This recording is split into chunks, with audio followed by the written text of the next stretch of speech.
You know, there's this thing that happens when you're in a position to sin, right?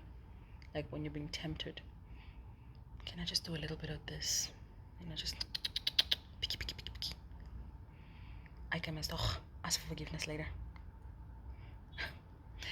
Um, but see, here's the thing. We've all sinned and fallen short of the glory of God.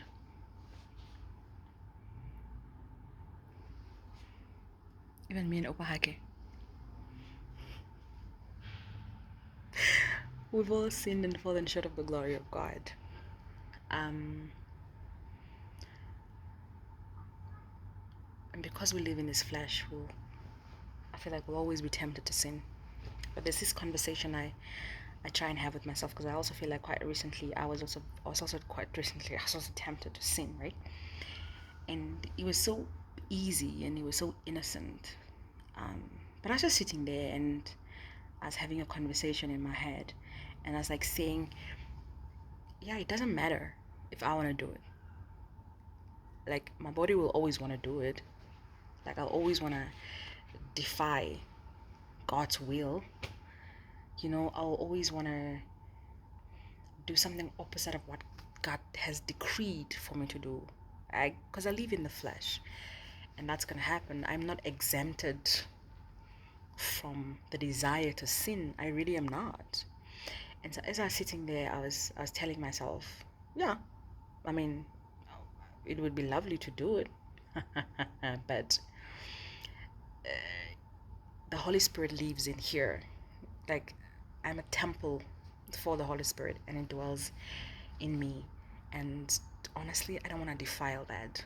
I mean, it's taken me so long to build a relationship with the Holy Spirit and to build a relationship with God. I don't want to ruin that now because my body is hungry for sin, or because I have these urges and these desires. Like, I know what it's like, right? And like, to be honest with you, even when I wasn't serving God, there really came a point in my life when I intentionally refused to cheat on the people that I was dating. Like, I just don't cheat. At one point I was like, you know what, I'm not gonna cheat on the people that I say I love, because it takes a hell of a lot of work, man, to fix trust, you know. And sometimes it will take a lifetime. Sometimes you'll never get to fix it. Sometimes people will always remain doubtful of you. And why would I want to go through that trouble? But not just the trouble. Why would I want to go through putting somebody through that pain anyways to begin with? So I just decided, you know what? I don't care what happens, or if I have an opportunity to cheat on them, or if I have reason to cheat on them. I'm just not going to do it.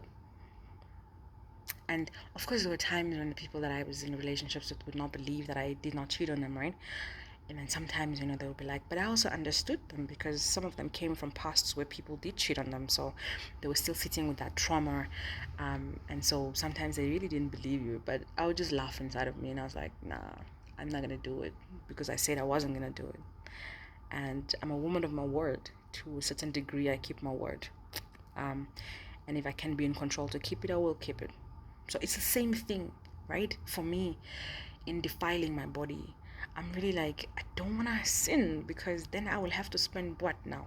How long now do I have to spend with the Holy Spirit trying to restore this particular relationship?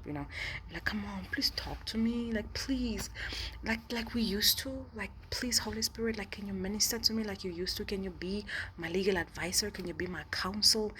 Can you be my rebuke when I need it? Like, I don't want to have to go back and beg for a relationship that I already have and that's good. I don't want to self-sabotage. And we can do that. We can do that with relationships with humans. We can do that with our relationship with God. We can self-sabotage. Oftentimes, maybe because we also really don't feel like we deserve to have these amazing relationships. And I have an amazing relationship with the Holy Spirit, and forbid my body to disobey so that I don't get to ruin that relationship. It's a beautiful relationship. It really is a beautiful relationship. Like, the other day I was telling God, like, yo, how do we do this life thing without you? Like, how is it that we've been doing this life thing without you, without your counsel, without your wisdom, man, without your knowledge, right? And like when God says in James 1 verses 5, like, you know what, whoever seeks for wisdom and knowledge, I will give without, without fault, right? I'll just give whoever seeks for this particular wisdom. You need to ask for it, right? And how will and the Holy Spirit then is the vessel through which this wisdom will come.